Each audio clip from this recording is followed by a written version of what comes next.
Welcome to Quick Tech News, where we keep you updated in the world of tech without wasting your time.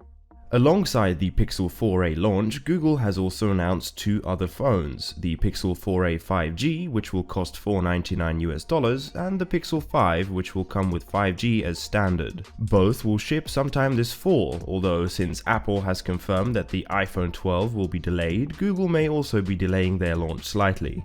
We don't have any confirmed specifications to talk about, but let's try to make some educated guesses. Firstly, the Pixel 4a 5G comes in at $150 more than the standard 4a. That's a big jump in price for just adding 5G. Rumors suggest that the 5G model will also be bringing a larger screen, along with possibly a second camera lens, which would most likely be the telephoto lens. As for the Pixel 5, there are a few things we can reasonably expect. Firstly, the battery in the Pixel 4 and 4 XL was a bit too small, and many complained about poor battery life. So it would make sense if they tried to add some more juice to the new Pixel 5. 2800 mAh doesn't really cut it anymore, especially if they want to ship higher resolution displays with higher refresh rates. Speaking of which, what kind of display they will use depends on what the battery capacity will allow them to do. This year, Samsung has upgraded their flagship displays to 120Hz refresh rate, but Google may be sticking with their 90Hz screens. The resolution will probably get an improvement though.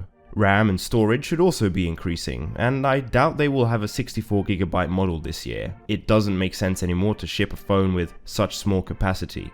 The processor will likely be the Snapdragon 865 from Qualcomm, and there's a good chance they will add a third rear camera since everyone is now including a wide-angle lens on their devices. Those are my predictions. Of course, if more details come out, then I will cover them in an upcoming video, so make sure to subscribe if you want to stay up to date.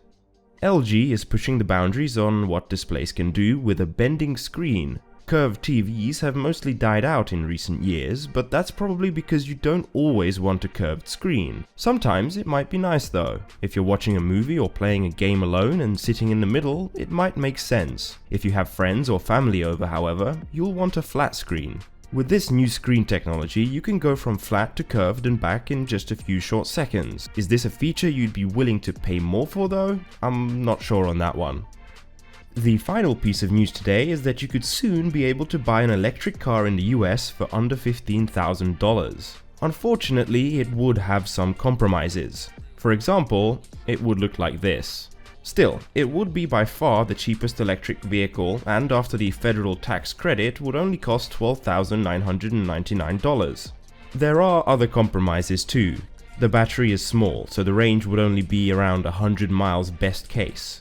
The speed would also be only 63 miles per hour maximum. Hopefully this will at least put some pressure on other electric vehicle manufacturers to consider more affordable models. If you enjoyed this video, I would really appreciate if you could like the video, subscribe and tell your friends to help get this channel off the ground. Thanks and see you next time.